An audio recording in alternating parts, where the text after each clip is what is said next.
You look troubled. Is there something you need to tell me?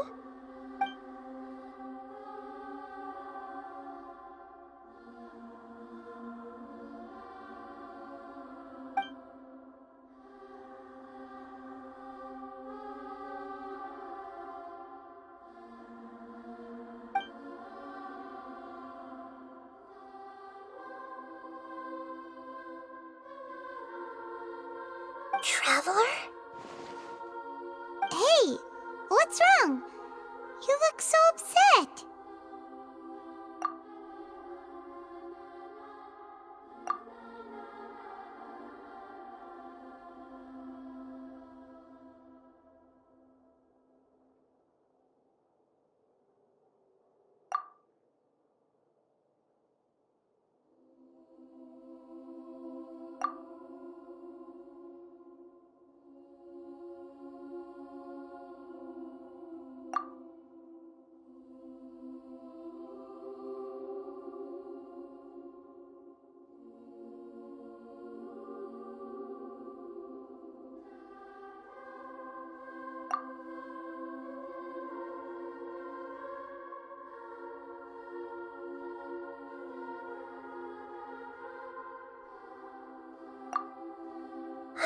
That's quite a story.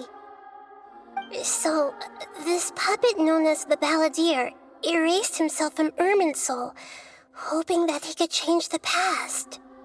But how was he even able to do that?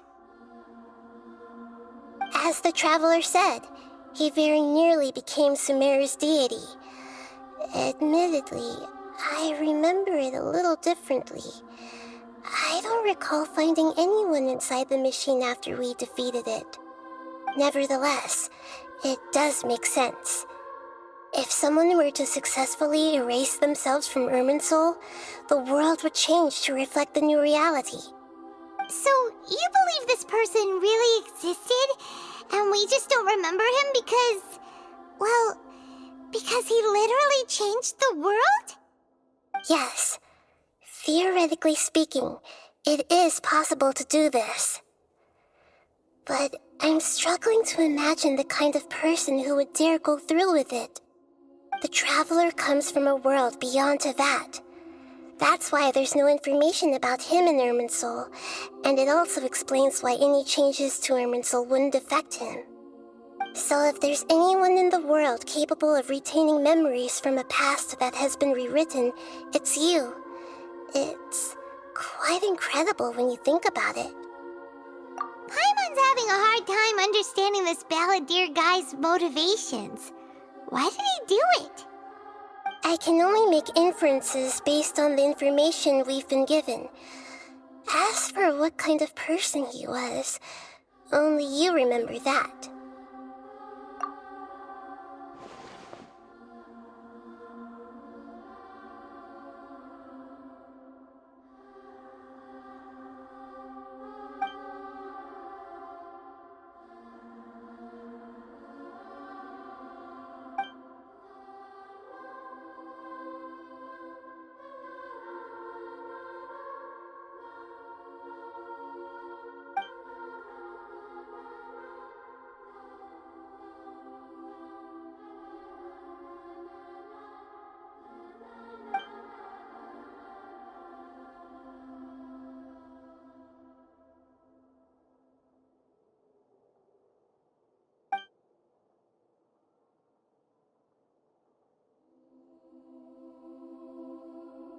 Something else worrying you?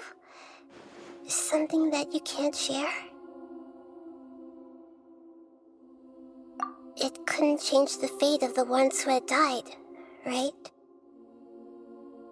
Once the Balladeer realized he hadn't been betrayed after all, it must have completely changed his view of the people of Tatarasuna. Now he saw them as friends again.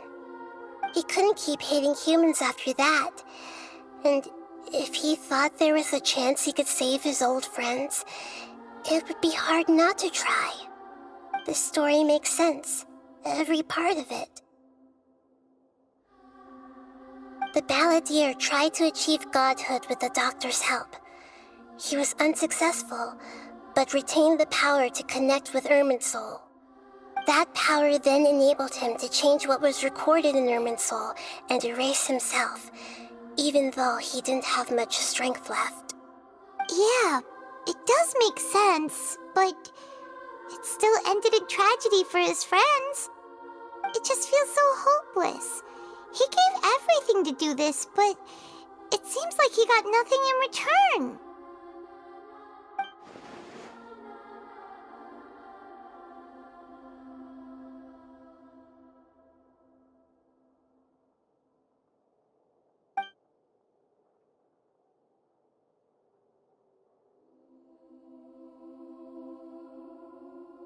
Please wait a moment.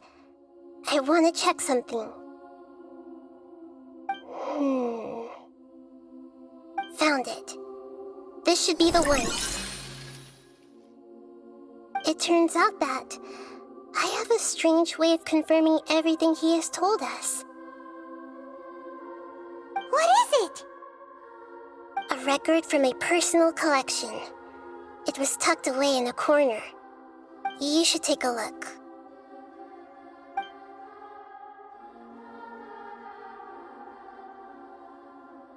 Is this a fairy tale? Who wrote it? I authored this record myself. Huh? You wrote a fairy tale that somehow has something to do with the Balladeer? When combined with the Traveler's narrative, it's clear that this story is an allegory. Everything in it is a symbol for something else. Hold on. So this record survived from the past? Yes. Any information about the Balladeer or the Kabuki-mono in other records will have been changed.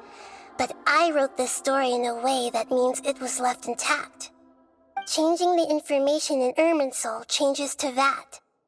But Irminsul can't change information that was well hidden in advance.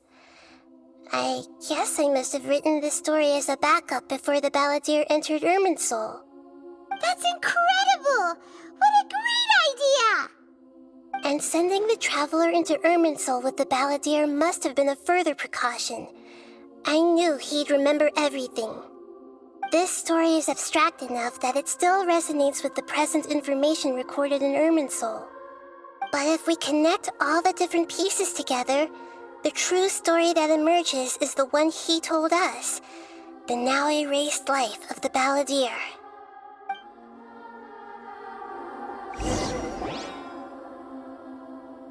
There was once a lone monster draped in fox fur. The monster found a family of foxes, joined them, and they became friends. The monster lived with the family day and night, and everyone treated it as one of their own. Once in a while, the monster would take off its fox fur at night and lament to itself as it gazed at its reflection in the water. I am a monstrosity, yet they are too foolish to see it. I pity them. But the monster soon found solace when another came to live among the foxes who was not their kin. A kitten, carved from the wood of a white tree who had been abandoned by the humans. The kitten too wished to become a fox, but its tail was too slender and it could not grow a coat of richly colored fur. Yet when the other foxes saw this, they spoke words of comfort to the kitten. Even without a tail and fur like ours, you are still one of us. Furious at this happy resolution, the monster lit a fire on the mountain. The terrified animals panicked as the fire spread. The only way to extinguish the flames was to make a sacrifice. A gray fox stood up and addressed the monster. It said, "You are the cleverest among us. Surely you can help us find a way to solve this." The monster smiled, led the fox toward the fire, and murdered it. The gray fox's heart was turned into a beautiful drop of water, clear, spotless, and pure. the monster gave the heart of water to the kitten, telling him, "The foxes have decided. You are the one who must be sacrificed. Take this, quench the flames, and die for your fox kin." The fire was extinguished, but the kitten lived. It left that side of the mountain and found a little bird who had a broken wing. The two promised they would spend their whole lives together, but the little bird did not have long left to live. It passed away soon after. After burying the bird, the kitten left the mountain for good.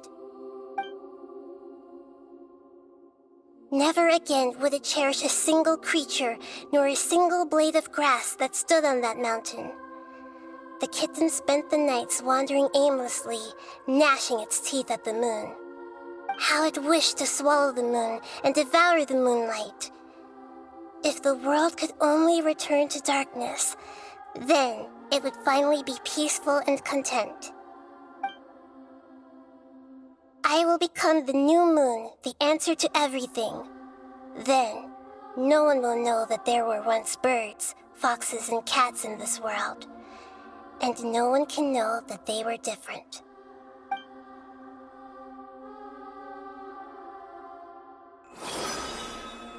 We solved it!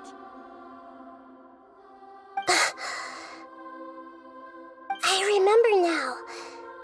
This is not just the balladeer's story. It is his very own memories. I made a backup so that it would be preserved no matter what happened. To become a god, he was experimented on and modified countless times. It was brutal torture, and the only reason he was able to survive is that he was a puppet. This memory was extracted from him by the scholars. Presumably, they kept it to have something to defend themselves with. Creating a deity was just the first step. Some of them wanted to be able to control it. That's why they backed up his memory for later use. I buried it deep inside one of my own dreams, and then hid it inside an allegorical story so that it wouldn't be altered. It's hard to believe that this person really existed, let alone that he tried to get rid of us on more than one occasion. Paimon has no memory of him at all. He completely vanished like a puff of smoke. The balladeer agreed to help me look for information about the Descenders, and although he was unsuccessful, he still helped you. Before he vanished, he confirmed an important detail, that Conria was where your twin first came into this world. We still don't know how the change to Irminsul will affect the senior ranks of the Fatui, but in all likelihood, they won't even remember their own Harbinger. It sounds like Paimon wouldn't like this guy a whole lot if he was still around. But still, Paimon doesn't like the way it all ended that much better. This is why wisdom alone cannot answer all our questions. We look, we see, and we comprehend, but the question still troubles us. So the answer is not everything. People yearn to find the truth and then conquer the troubles they face. When you give someone the truth, you give them a chance to choose their own destiny. To others looking on, this may seem like a pointless endeavor, but for him, the chance to act on his desire to disappear must have meant a lot. Never forget that even when we walk beneath dark clouds along a road filled with suffering, the light of wisdom is always there, guiding us toward a better destination. And that is what you have been doing all along. Yeah, Nahita's right. Cheer up! How about we go get something to eat? We can pick up this heavy conversation again later. Good idea. Paimon, why don't you take him out for a walk to clear his head? You got it! Come on, Traveler! You need to get out of your head for a while. You'll feel much better after taking a walk.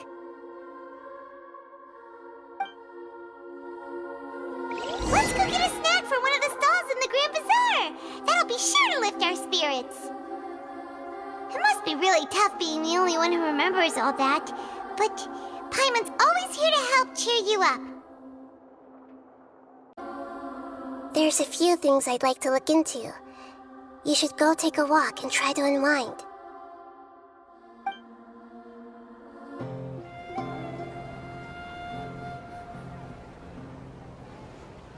We're here! What should we eat first?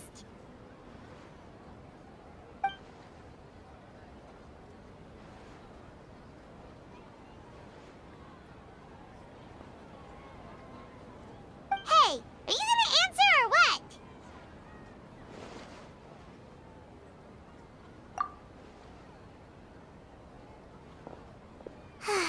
All right, whatever you want. Well, Paimon will be right here when you figured stuff out. Then we can get something to eat.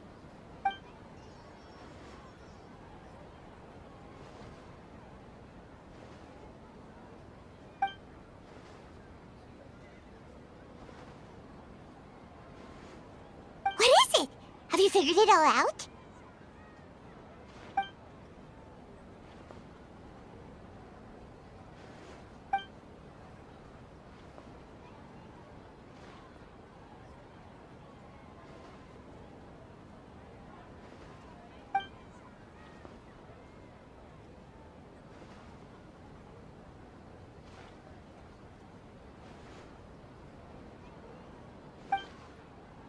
Why'd you jump up all of a sudden?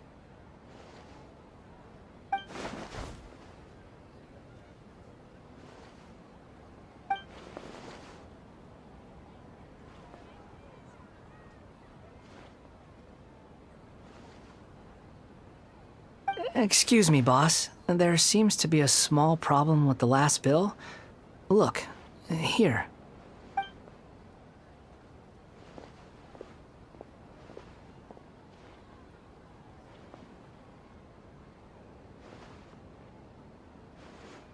Hey! Hey, wait!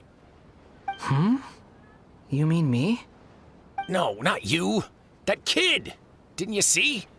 Little rascal grabbed my last 2 fresh Sunsetias and ran off. Look, if you're gonna help out here, you can't keep spacing out, okay? What is it? Work's too boring for you? Or has the big city got too many distractions? I wasn't paying close enough attention. Sorry, boss. I think you're right. Maybe it's the city. It's so exciting.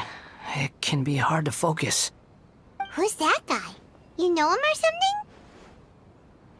He's who?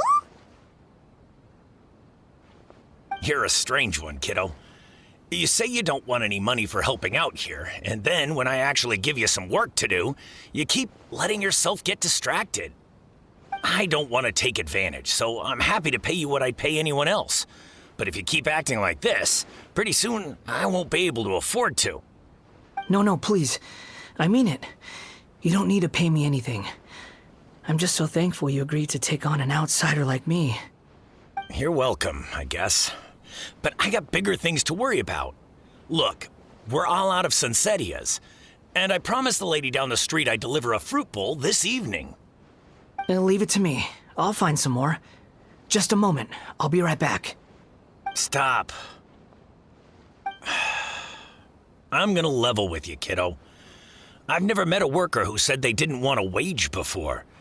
And at first, I got greedy. Couldn't believe my luck. But I figured you'd start asking for something in return eventually. You don't want money. You don't take days off. And in your free time, all I see you do is wander around, taking in the sights. Are you a drifter or something? That's right, I am. We can talk more about that later. First, let me get those fruits you needed. Sunsetias, was it? I'll be right back. Hey, what do we do now? Okay, stay out of sight. Don't let him see you.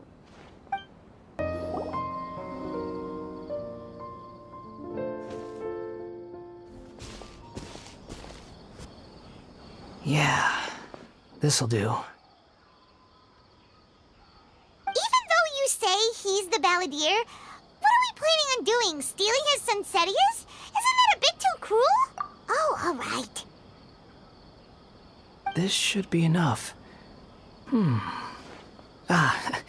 Guess I should wash them before I take them back.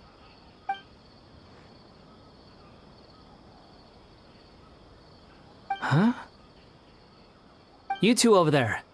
Is there something I can help you with? He spotted us!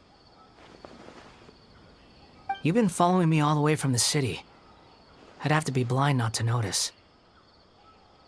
Have we met before?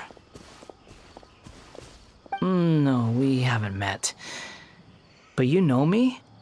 I have no recollection. Are you absolutely sure? Sorry, but I just can't take your word for it. A puppet? What makes you think that? Huh? You were right! The look on his face! I guess you do know me after all. That is not something I share with a lot of people. Look, I'm just a wanderer. But seeing as you've gone through all this trouble to track me down, I'm sure whatever it is must be important. Okay, but please let me deliver these goods to my boss first. Are you really working for that guy? He said you don't want any more for it. Is that true? Yes, I ran into him out in the wilderness during a storm, and he let me take shelter in his cart. In return, I said I'd be his helper for a while. That's oddly nice of you. Let me take these back. Then I'll come with you, okay? Then let's return to the city.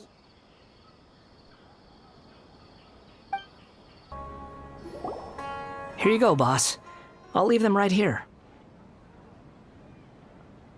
Oh, you really went and picked some more.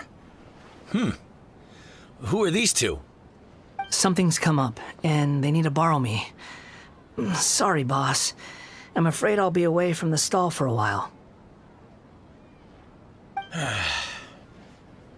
I was just about to pay you anyway. Go wherever you want, kid. Don't waste your time here. What? I get it, okay? You just wanted to help me out, to thank me for giving you shelter from the rain that day. Even then, I don't understand why you're so adamant that you don't want any pay for it. But look, it was pouring down, and there you were, sauntering along without a care in the world, like you had nowhere to be and didn't even care that it was raining. Imagine you were me for a second. It's a little weird, right? Why is this guy traveling during a rainstorm if he's not trying to get somewhere? And why is he taking a shortcut through the open country if he's not even in a hurry? But anyway, taking you in didn't put me out even slightly. You don't owe me a thing for it. Certainly not all this. Your time is valuable. You know, you should go live your life. But I don't...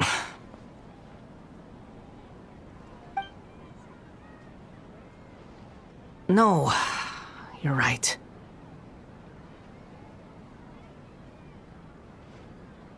Then I suppose this is where we say goodbye.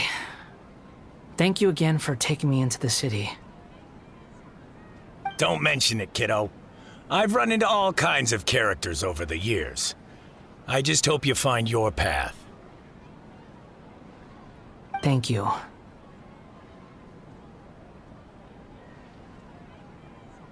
All right, done.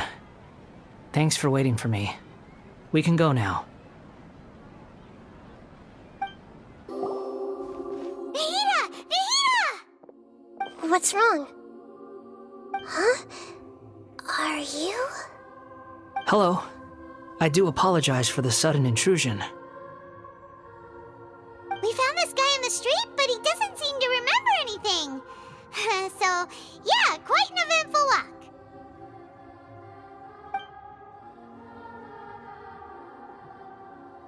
You say that you are trekking across Tevat to train yourself. Many other Inazumans who describe themselves in this way call themselves Shugenja. Why do you refer to yourself as a wanderer? Well, it seems more relevant in my case. To me, it sounds like a plant with no roots.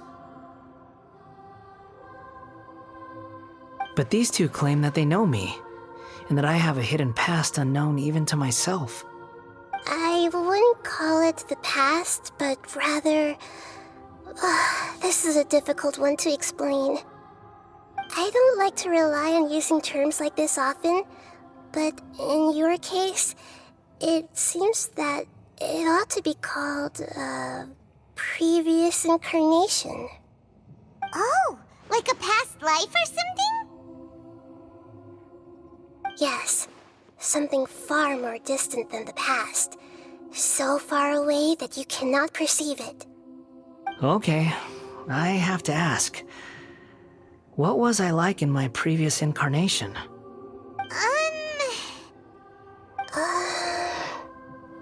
Oh, okay. I see. You want to tell me, but you can't bring yourselves to say it. Looks like I didn't have the most wonderful existence in my previous incarnation. If it's that difficult to talk about, I have no doubt it will be just as difficult to hear. But I'll be able to handle it. Please, tell me the truth. Is truth something you care a lot about? Yes. Then I'll be straight with you. In your previous incarnation, you did many things that would be considered evil. You nearly died because of what other people did, and many died because of you. As a non-human being, you hated gods and humans alike. You drifted from place to place, never able to settle, even where you found status and identity. You adamantly believed that you were missing a heart.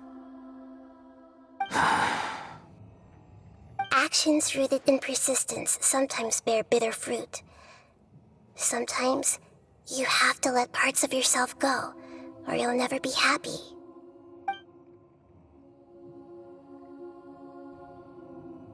I gave everything I had, but it barely changed history at all. In terms of the outcome alone, that's true. I don't think I can judge everything I've heard purely in terms of right and wrong. Each choice a person makes belongs to a specific place and time, a chain of cause and effect, a cycle of karma and consequence. That is the nature of truth. If one thing is right, its opposite must be wrong. And yet, dichotomies like this are not enough to explain the world in all of its complexity. It seems like my previous incarnation wasn't the most likable individual. We're not trying to hurt your feelings or anything, but yeah, we weren't your biggest fans. If we were enemies, why are you trying to help me find the truth? This is so frustrating! This guy's supposed to be our arch enemy, but now he's just some random stranger we met on the street! He's got so much to answer for, but we can't make him talk because he doesn't remember anything.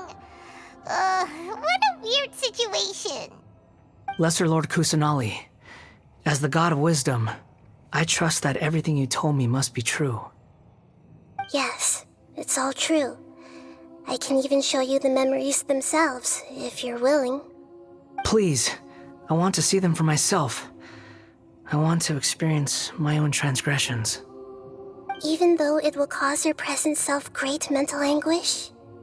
I'm just a puppet, with no heart and no name. There is nothing in this world for me to cling to fill the void within me. Except maybe these sins that can never be undone. Very well. As you wish. Wait, shouldn't we go with him? This one's kind of on us for bringing him here. Don't worry. Whatever danger I might face, it's my burden to bear. Traveler, could I ask you to supervise him on my behalf? Oh, good point. Given your, unique situation, we'd better keep an eye on you. Understood. Thank you. Now, prepare yourselves, everyone. It's time to get ready. No matter what lies ahead, I'll face it. Whatever it takes. I'm just sorry that you have to join me for the whole thing.